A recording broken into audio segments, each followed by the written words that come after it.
about the amateur recording. Hopefully I'm not making anyone seasick. So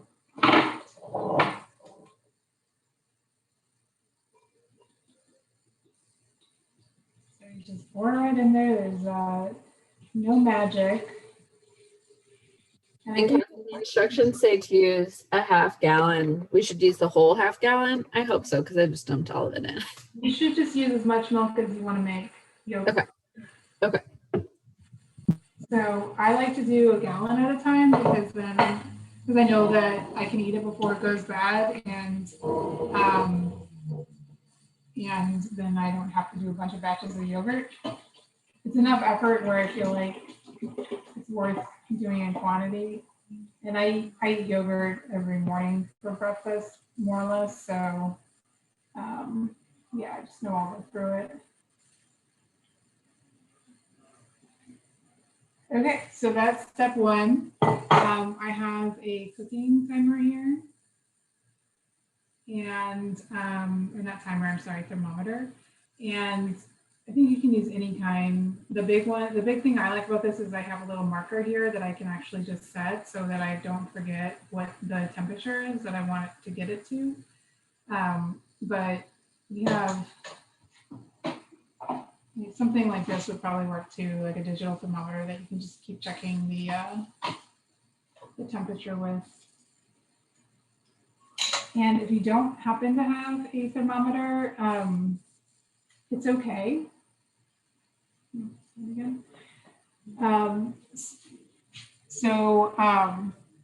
You can just kind of watch the milk and know when it's ready. So it's basically like right before it boils.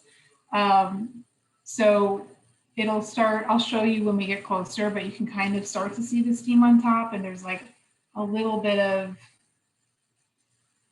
you just kind of feel the warmth, I guess. So we're trying to get it to, I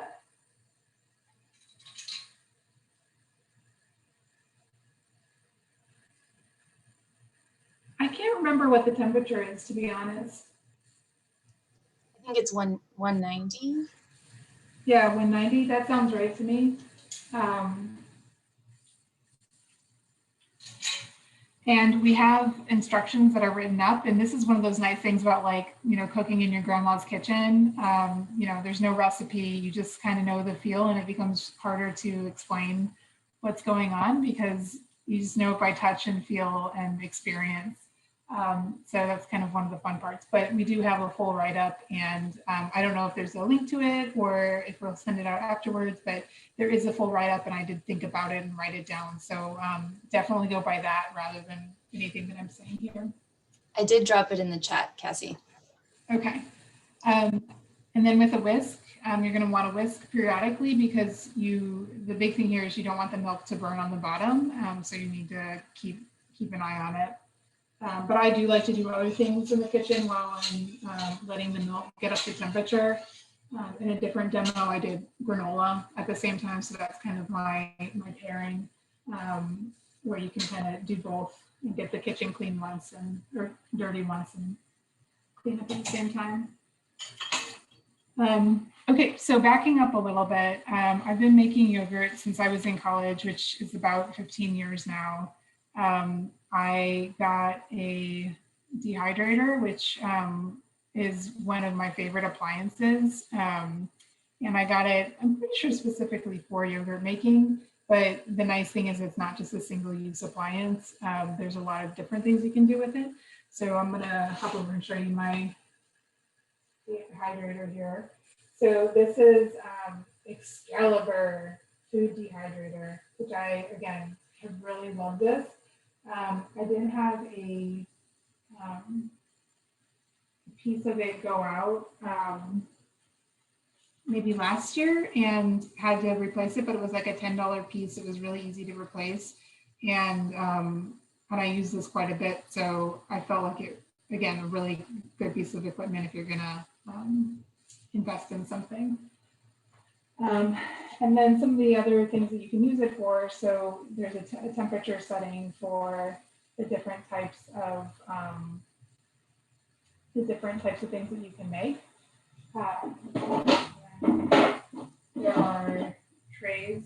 the inside here for doing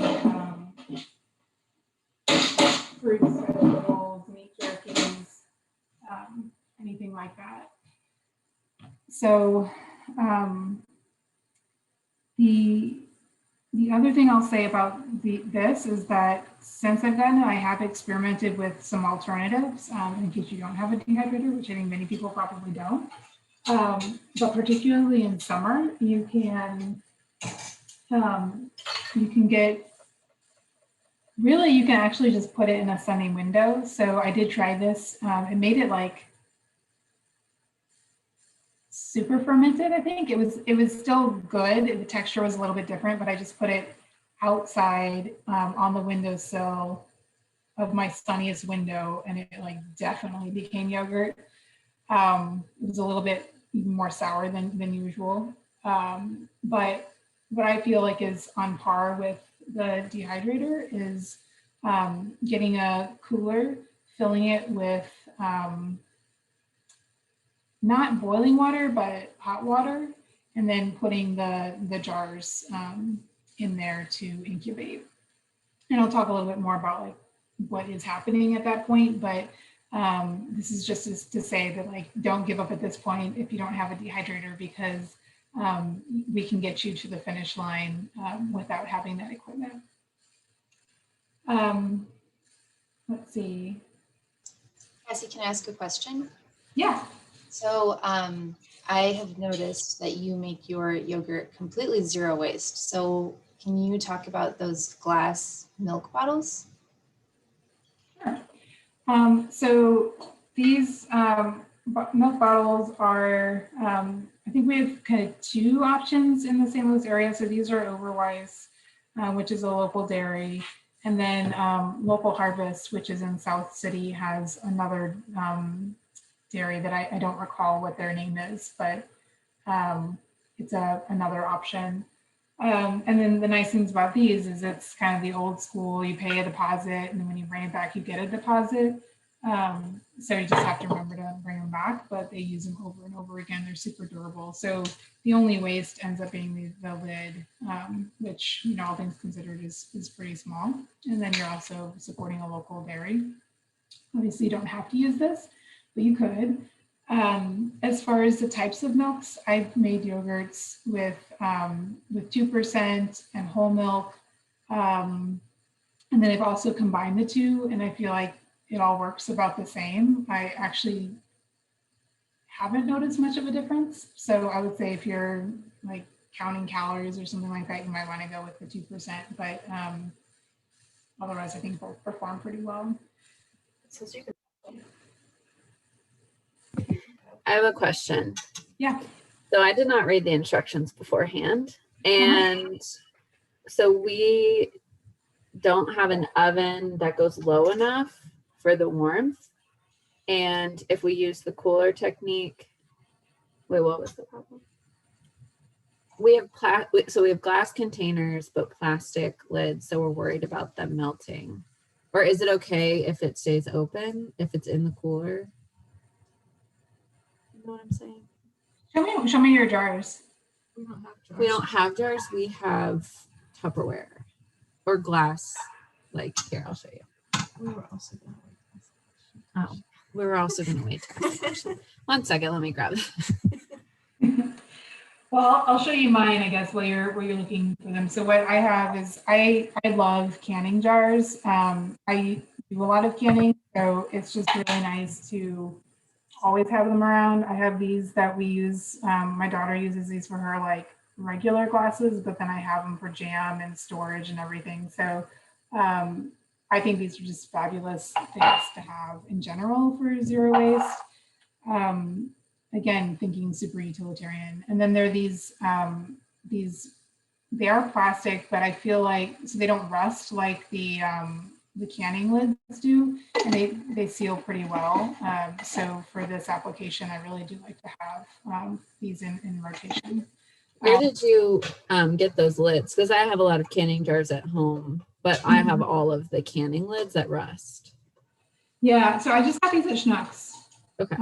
They have it's a small but like very adequate canning section. And again, I'm stirring this. I can already feel it. It's kind of scalding at the bottom. So just reminding folks to continue. You don't have to do it like continuously. You just don't forget about it. Target also have those. You can find them also at Target. The cover for the jar, canning jar, Target had a plastic, yes, a plastic one and also metal one. Perfect. Thank you. Yeah. And then, so we have bigger containers like this, Cassie, with plastic lids. Yeah, that'll be fine. So Okay. in the cooler, you'll just want to not submerge it. So you're just get enough water. So I probably put that jar in first. And then if you want to heat water up on the stove, again, the actual temperature you want to keep it is about between 110 and 120, I think is about the sweet spot. And so you don't want it to be boiling by any means. But that is less hot than the dishwasher if you were to, run those as the dishwasher. So I don't think you'll have any issues with melting. Thank you. Okay, cool. What else can I tell you? So some of the things that I like to do with the yogurt, besides just eat it as yogurt. Well, first, if you're used to eating store-bought yogurt, this is going to take a little bit of getting used to, because in the store, they add pectin and a lot of sugar usually. So if there's if it's strawberry yogurt, they're probably adding strawberries and sugar. So I don't add vanilla either. So if you want those things, you can certainly add them. If you want something like a strawberry yogurt experience, you could add some jam, or you could add fresh strawberries, and both are pretty fabulous. But one of the other things that you can do is you can strain the yogurt. So to do that, I'll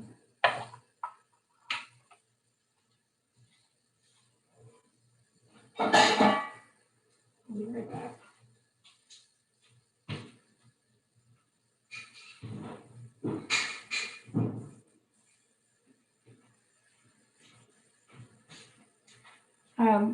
So I did have some store-bought yogurt recently and learned that, or felt like it was a lot thicker than I remember. I don't know if it's because Greek yogurt is becoming so much more popular. To me, like Greek yogurt was just like insanely thick. And that's partially because they strain out the whey and partially because they also add pectin. So you wouldn't want to eat as much strained yogurt because it's just there's a lot more there, I guess. But it just might be a little bit of an adjustment. So for straining, you would get a mesh strainer like this, and then you line it with some cheesecloth like this.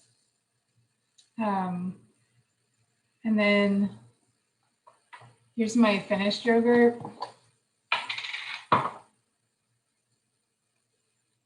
So you can see there is a little bit of pool of whey in there. I had half of this morning, which is why it's not as photogenic as usual. But you can tell that for the most part, it's thick, but there's a little bit of whey in there. And then here's some yogurt that I strained, which is just a lot thicker. So if you wanted to, you could just, eat it like this. But one of the neat things that you can do with something like this is you can add salt and like dried herbs and make a yogurt cheese, which is really good to spread on crackers and bread. Or you can make something like a tzatziki with cucumber sauce with garlic and salt and lemon juice and white vinegar. And that's really tasty as well. And then with the whey, there's tons of things you can do with the whey. You would never want to just throw that out. So you can add it to smoothies. Stirring.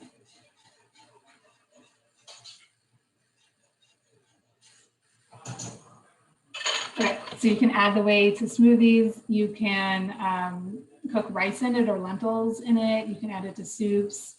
I've used it to jumpstart sauerkraut before. It kind of helps lacto fermentation.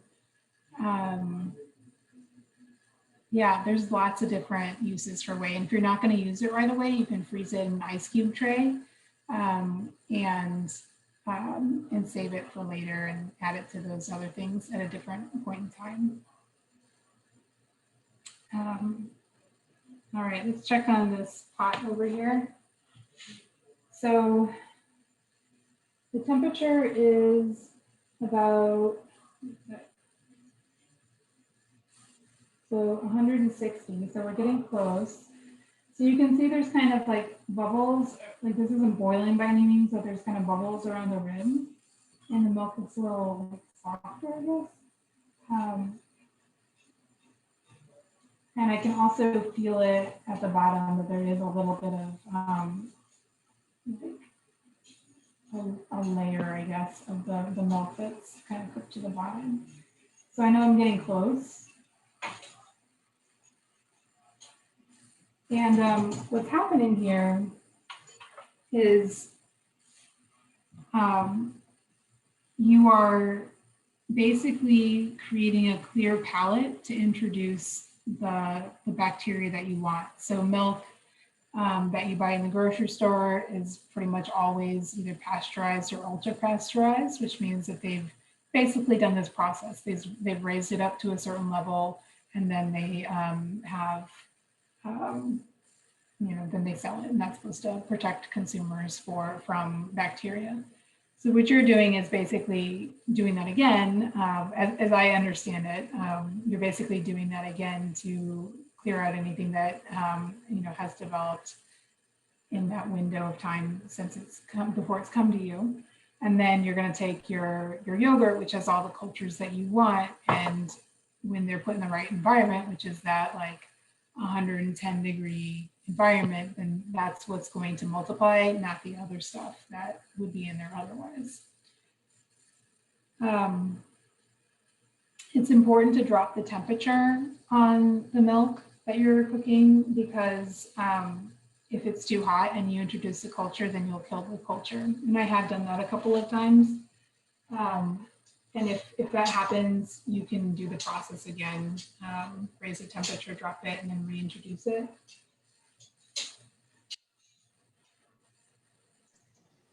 Cassie, before I started making yogurt, which you taught me, I was really, really worried that I was going to make myself sick if I did something wrong.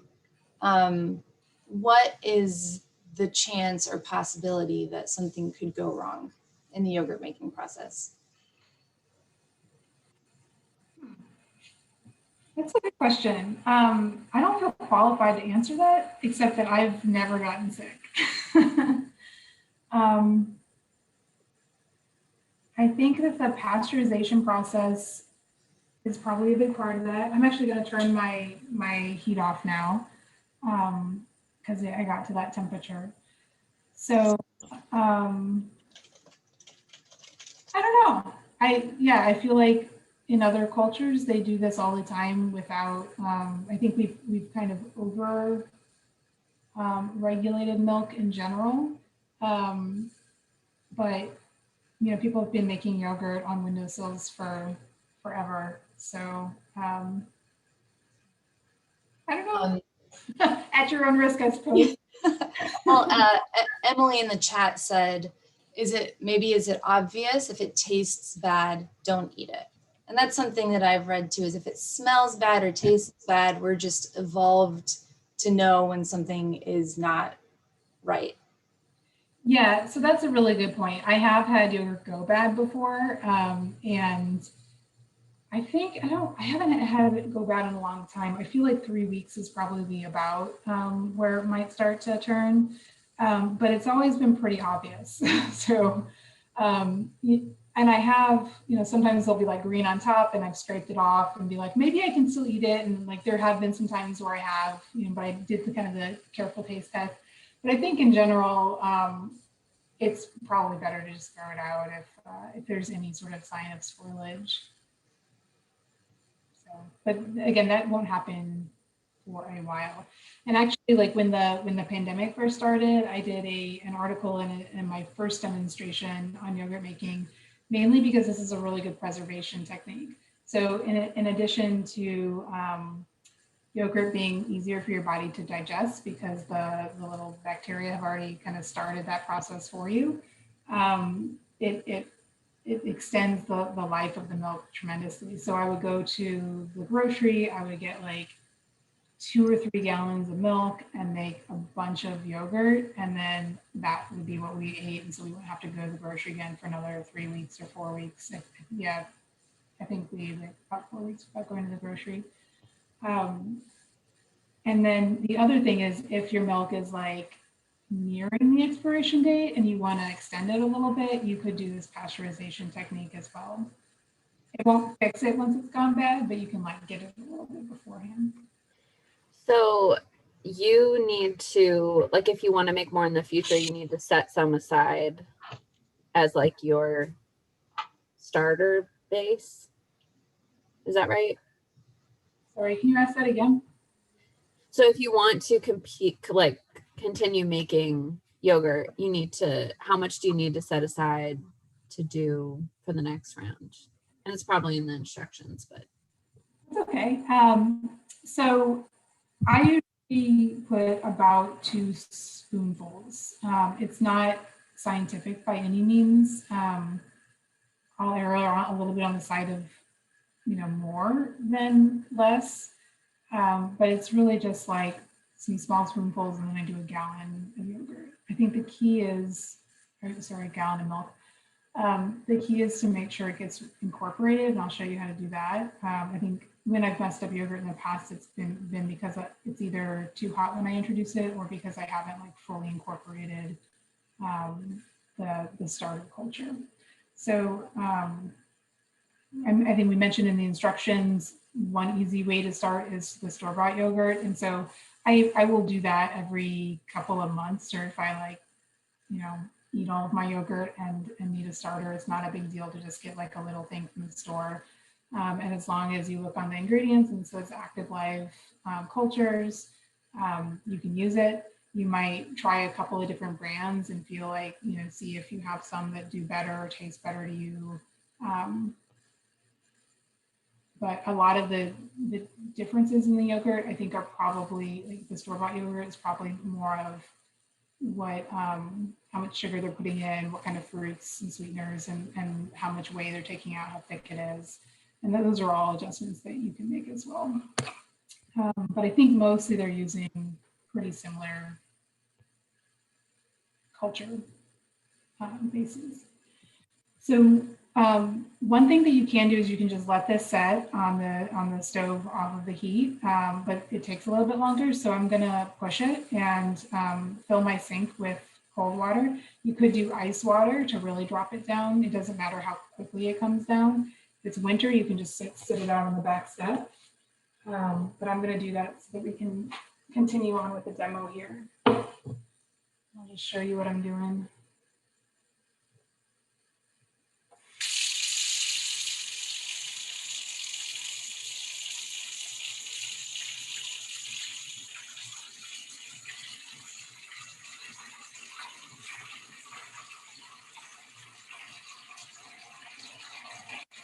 Cassie, I have a question. Does it matter how long, and I'm sorry if you said this, we had the ice machine going, so I couldn't hear. Does it matter how long the yogurt sits in the ice bath?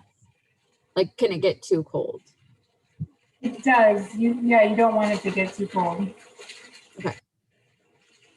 It's not as bad if it gets too cold because it just slows down the bacteria.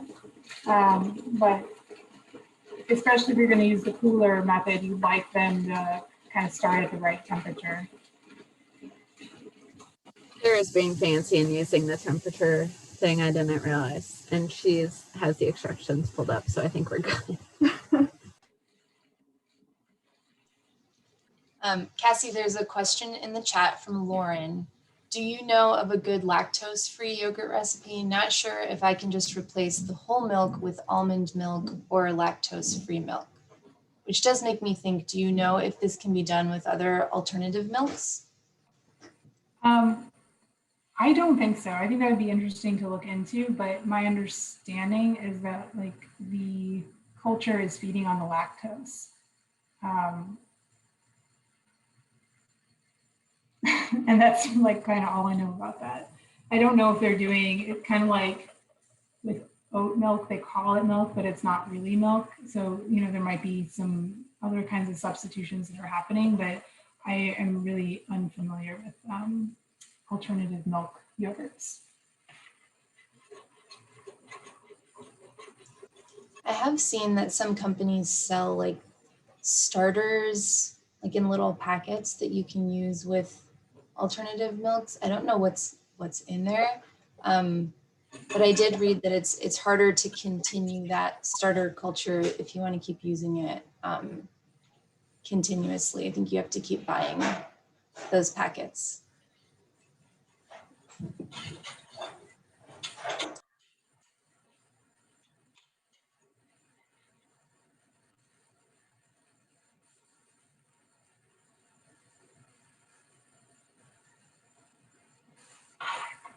So I'm just trying to cool this down by, you know, circulating the milk so that the cooler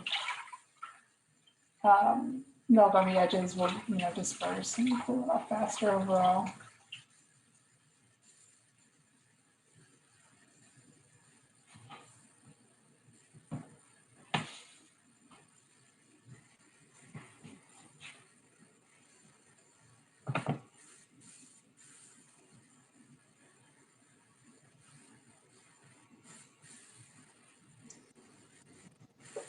I'm just kind of checking up on the chat, but I think Anna, you've been doing a great job facilitating. Thank you.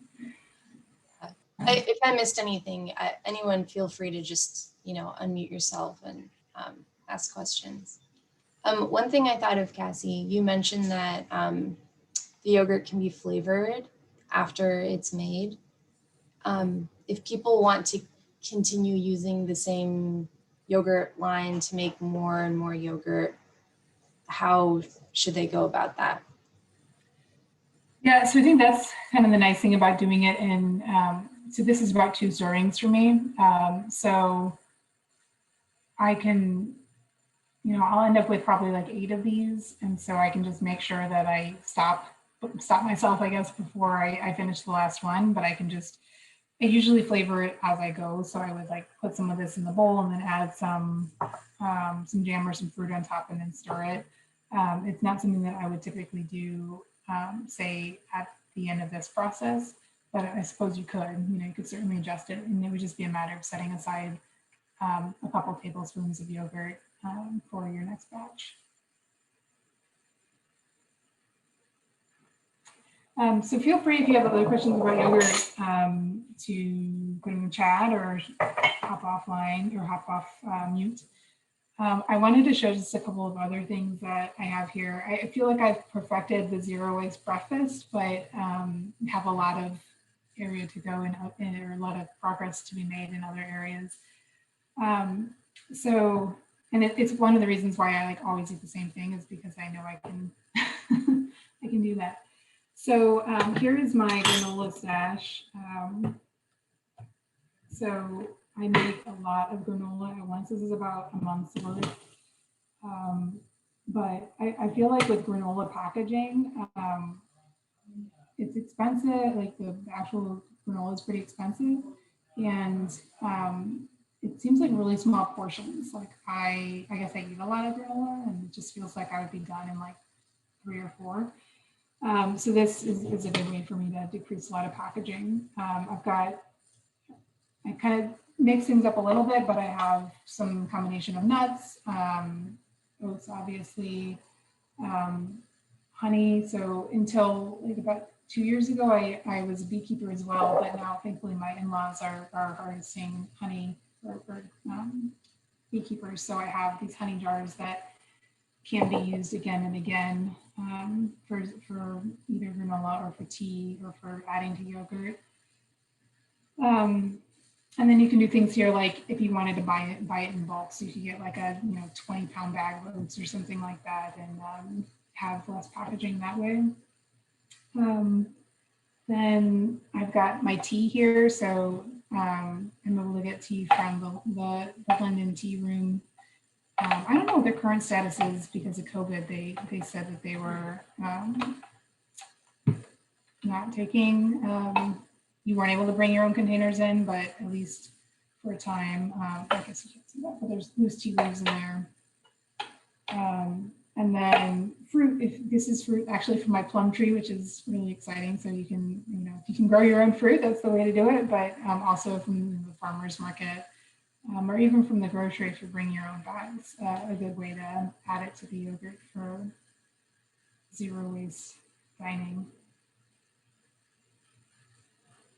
All right, I'm gonna check on the sink here.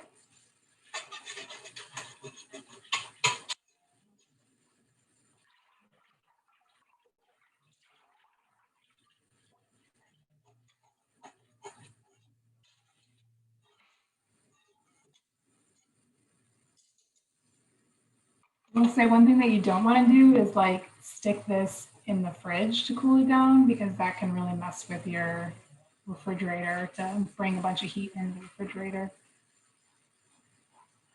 But it looks like we're getting pretty close, but it might take a little bit more time. Should drop a couple more degrees.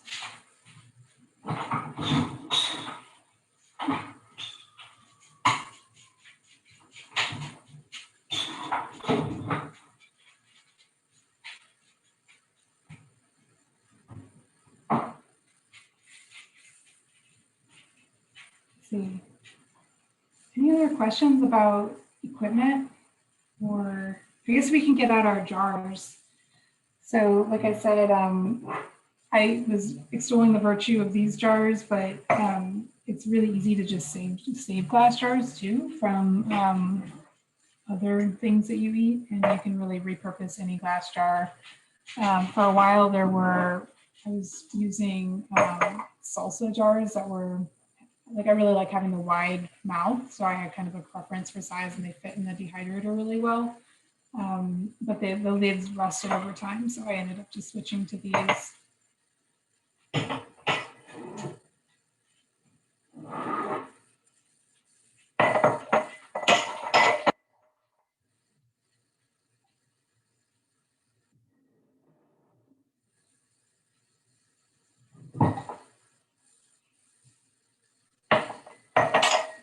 All right, so I've got my jars on the counter here.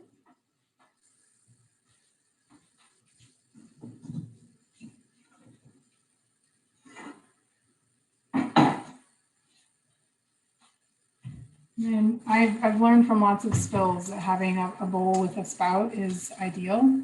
But basically what you're going to want to do is put your starter yogurt in the bowl, and then add a little bit of milk, and then whisk it to incorporate it. And that's kind of that key step where, for whatever reason, if you just like spoon it into the bigger portion of milk, I've pretty much always messed it up. Like the yogurt just doesn't set because it's not fully incorporated, even with a lot of stirring. So what did you just say? We just finished that step. We might have done it wrong. So did your milk already cool all the way? Yes. Not all Wow. the way, but to whatever temperature it said in the Yeah. like 110. 110? Yes. Wow. Okay. You have a better setup over there, I suppose. Or I guess you were less milk. That could be the thing. Yes. Yes. Yes. Okay, So cool. we cooled it, and then we spooned in the yogurt and whisked it in. What were we not supposed to do? So the key step is to incorporate it slowly. So I'm not quite at that point. I think, do you still have some yogurt left over? Yes. So I would just suggest that you do it along with us, and it'll be fine. Okay. I don't think you can put too much starter culture in. I've never had it be like too much yogurt at the end of the day. Too yogurty, I guess. So I'm just gonna prep the starter here. Let's see if I can. All right, so got my starter yogurt. And I'm just going to do this big, 2 big kind of soup spoons.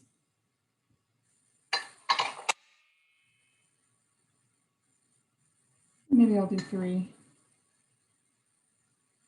That's like plenty. I think you really only need about 2 tablespoons, but that's what I'm going to do.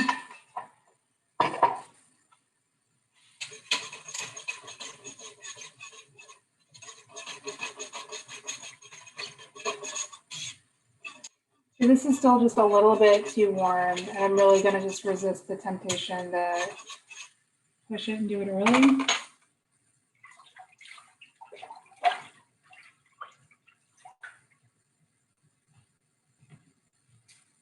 But just so that we don't have any more casualties, I'll just talk through it, and then I'll show you when it's time. So I'll take the big pot of milk and pour in like maybe a cup worth of milk, and then whisk it so that it's fully incorporated. And then at that point, I'll add the rest of the milk and whisk it.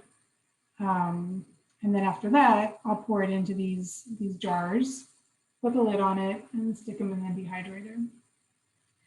And then again, the options, if you don't have the dehydrator, are going to be stick them in a sunny window, which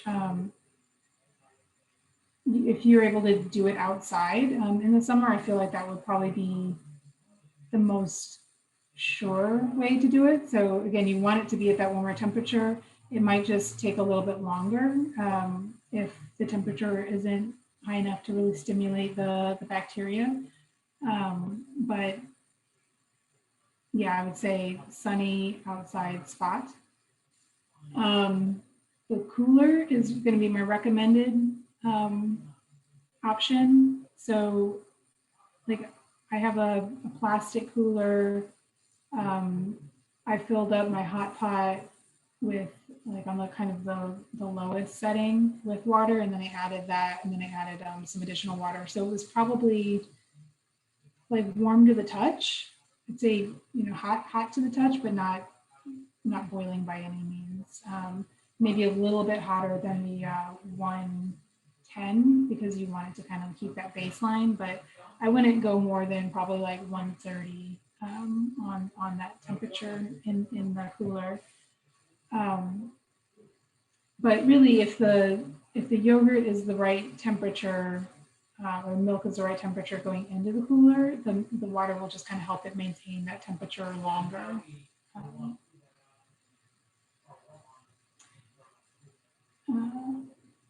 Any questions? Oh, great question. I see the one coming in about how long. So I sometimes will do this in the evening and then just leave it overnight in the dehydrator, and that seems to be fine.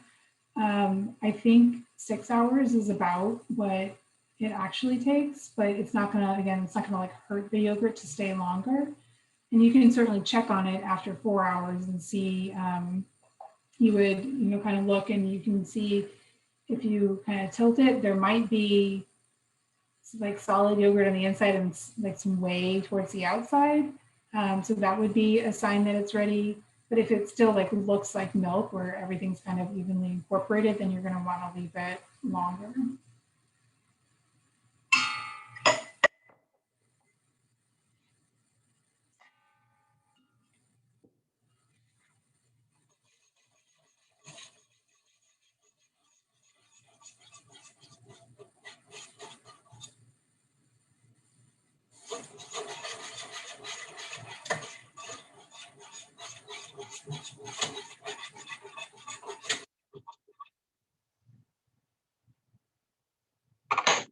Okay. I think I still have like 2 more minutes.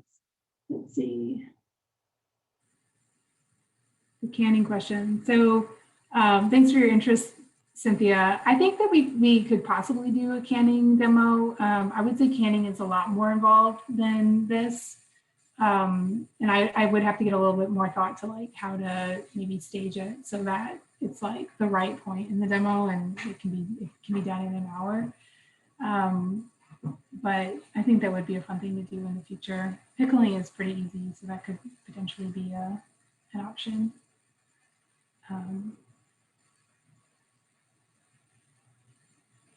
I can actually show you, I've pickled some beets and it's really easy.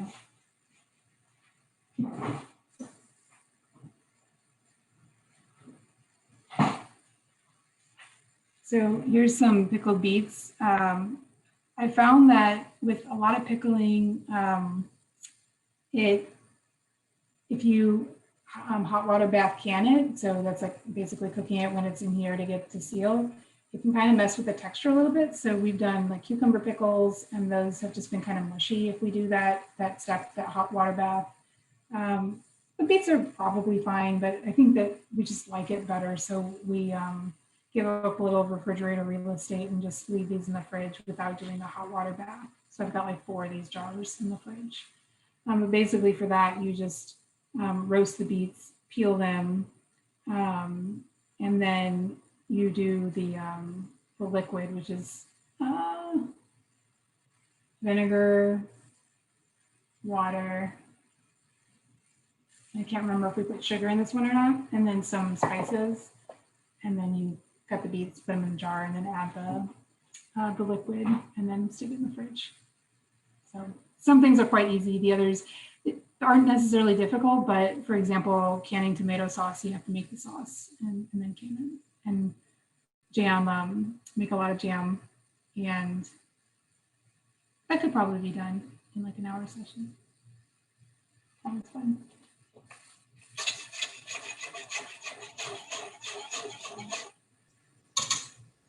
Do the jam session, in June. That's when all of your, or is it May when all of your, Cassie has like a strawberry patch. Is that when your strawberries are ripe? Yeah, it's May and June that we have strawberries. Then we have cherries after that. We do the cherry jam too.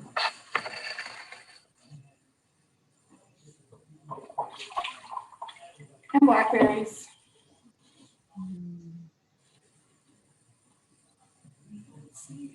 All right, so I'm adding the yogurt, or the milk, future yogurt. So I just did a little splash.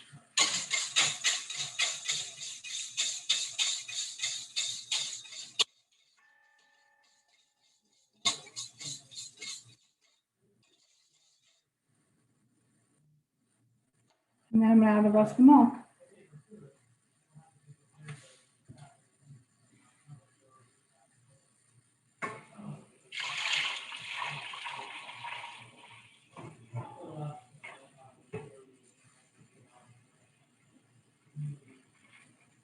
And I have it figured out so like a gallon of milk will fit in my pot perfectly, and then in this guy perfectly. And more whisking.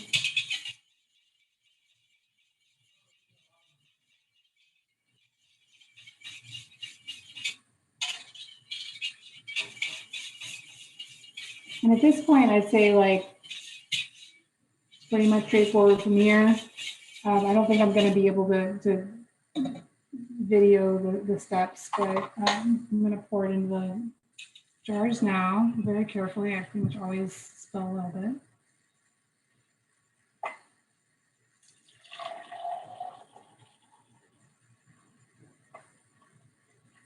And it doesn't expand or anything. So like Heather, your question earlier about, you know, like how big of a pot do I need? It's pretty much like as much as milk you have.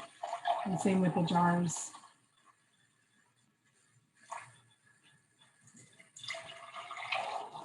It's just changing composition, not really growing.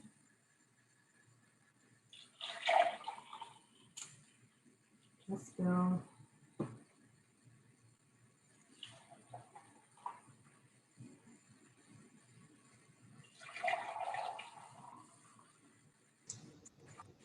So Beth mentioned her Instant Pot earlier. I think when when you do it in the Instant Pot, the whole thing happens in the Instant Pot. So you'll have the finished product in there, and so you'll be spooning your yogurt into the jars rather than this like warm milk mixture.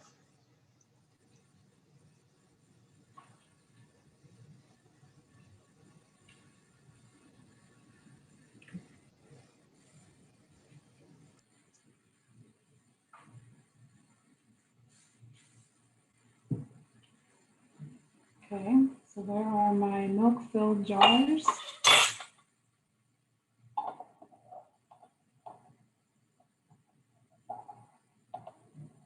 Apparently I can't do this with one hand.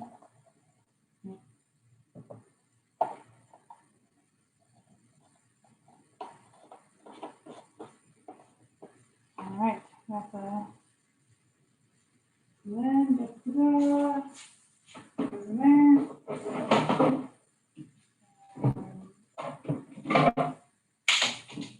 Now I got my yogurt setting, so this is 115.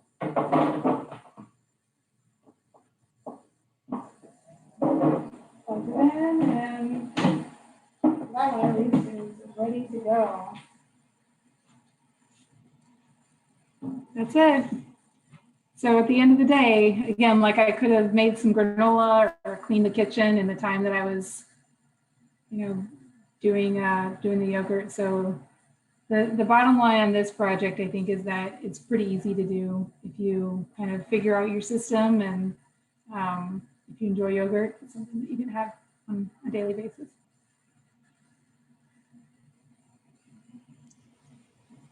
And I see the question about the granola. So I think in at least the original instructions, I did include my granola recipe as well. It's basically just like warming up butter and honey, and then adding that to oats, coconut, sunflower seeds, whatever other seeds you want, almonds, cashews. You can add chia seeds or flaxseed, and then salt and cinnamon, and you mix it all together and then bake it in the oven on baking sheets.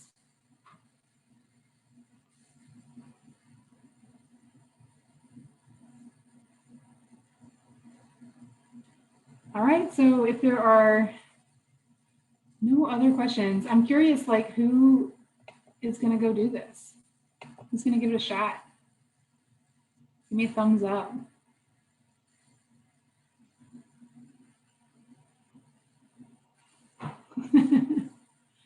Fun. All right, we'll reach out to us if you have any questions. Heather? Can we show you our setup and get the Cassie approval? Yeah, sure. So we have the cooler, and the water is sitting like a little below the lid. We put them on little pedestals. Yeah, they're up on pedestals. So they're not completely submerged, but they're at like 110-ish. And then I know you said this earlier, but I missed it. How long do they stay in here? So you can pretty much do it by like visual. So I would check it after probably 6 hours and to see if it looks like something you want to eat. If it's not quite there, if it's still like pretty liquidy, then I would leave it for another 2 hours or so. So I think 8 hours is kind of the range. And you could also check the temperature of your water. And if the water temperature has dropped a lot, then you could change it out. Okay. And then if we do want to strain it, we strain it after it's done. Yeah, so that I would definitely like put it in the refrigerator, because it'll still look a little bit liquidy when it comes out of the process, and then it'll solidify a bit when it's in the fridge. Perfect. Thank you. Yeah, great question. Anyone else want to show us setup?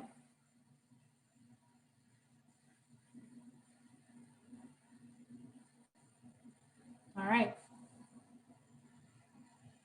Well, do you guys have any other announcements about Plastic Free July? Anything like that before we close out? Yeah, so stay tuned. We will keep sending you emails through the Eco Challenge platform and also share on our social media. But next week, we will be doing a kind of like a lunch chat. Just bring your lunch. It'll be super casual, and we'll talk on Zoom about different zero waste tips. And we'd love to hear from other people their ideas on how they try to decrease their waste in different ways in their lives. So it'll be really, really nice and casual and fun. And I'm really looking forward to hearing from everyone. So next Wednesday at noon, I'll be hosting it. And then the following Wednesday, Heather will be hosting one. So yeah, And so feel free to attend both, or yeah. Go ahead. Sorry, I didn't want to interrupt. But we said in the description that it's hosted by Danforth and hosted by the School of Medicine on their respective weeks. But really, it's open to anyone. If you can come to one week, but you can't come to the other, it doesn't matter what campus you're affiliated with. We're happy to have you at either week. And I will drop a link in the chat to kind of all of our event listings. Yeah, for the rest of the month. And those two, so next Wednesday and the Wednesday after, we will hold raffles for all of our attendees. So yeah, not that that should be your incentive, but if it motivates you. So yeah. Great. Also, one more thing, if you do make your own yogurt, feel free to email it to us and we would love to see. I will send you guys pictures of how ours turns out. I'm a little skeptical, but that's because I'm scatterbrained, but thankfully I had a very detail-oriented assistant. But yeah, if you guys want to share, that would be great. Yeah, and we'd love to highlight that on Instagram too. So feel free to send it to us, email, Instagram, however you'd like to send it. Yeah, thank you all so much for joining us. And thank you, Cassie, so much for sharing your wisdom with us. Hopefully we will get some more sessions on different preservation techniques. I'm so eager to learn more from you and eager to learn from everyone else. So hopefully we'll see you next week and the week after that. So keep it up, and we'll see you on Eco Challenge. All right, take care, everyone. Bye, everyone. Thank you. You're welcome. Bye.